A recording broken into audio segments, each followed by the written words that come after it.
Lakadoriba Taragani Suba Lok Sabha election asida lamba tawgadoriba singdagi BJP na vote masing yamna hena kanaba semsari miyamna su BJP da thazaba thamli haina party gi president A.Sarda Devi na phongdorakli Wafam asing asi niti aipa chuthekta leiba thambal sanglenda MPCC ge media social media amadi election secretary oina thaugai puramba Secy Nawaz khana BJP da yaurakpada taramna opagi thoram amada phongdokibani mahakna makha taraduna hai Secy Nawaz khana BJP party da thazaba thamduna changlakpada nungaiba phongdokpaga tongan ba party gi miyoi amadi party asibu nungsijaba miyoi kayana Lok Sabha election asida party asibu maipaknaba hotnari haike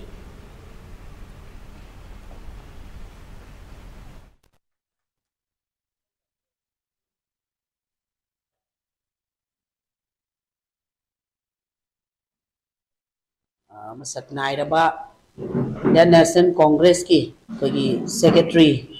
aduga social media media election na chingba incha jobiba Secy Nawaz Khan koi ngasi parties da yawinami da makta koi dugumba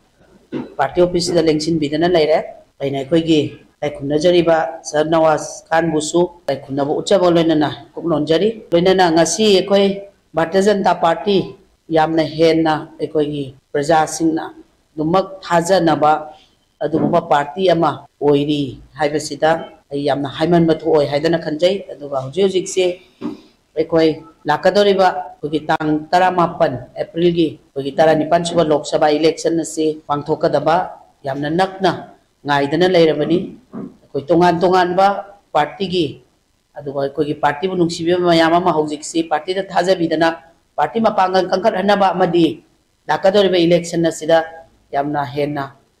ahenba masing phangaga vote kananabagi damakta maipaknanabagi damakta support tawbiba lengbirakpani aduna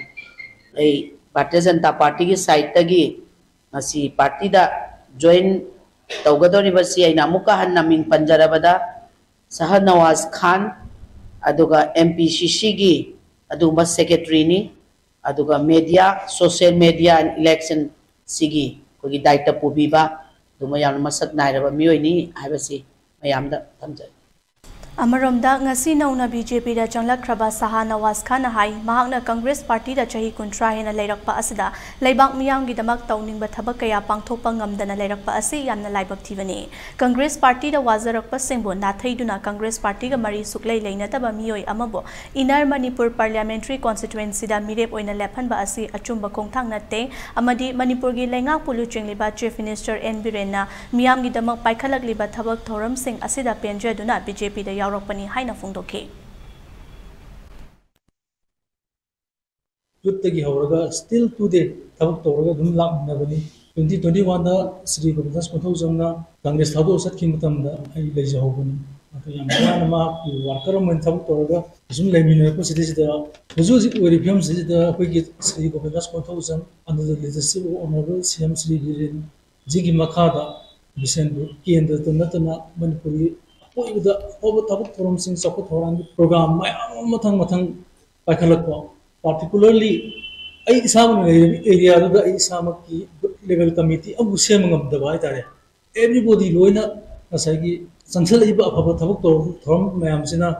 mayam su loina pina dana ngasi bu level committee semangam di aduna higher BJP na to forpa adi government na to forpa tabuk kuding makse praja miyam na yai haibadu asana ta hai koi vision du du anade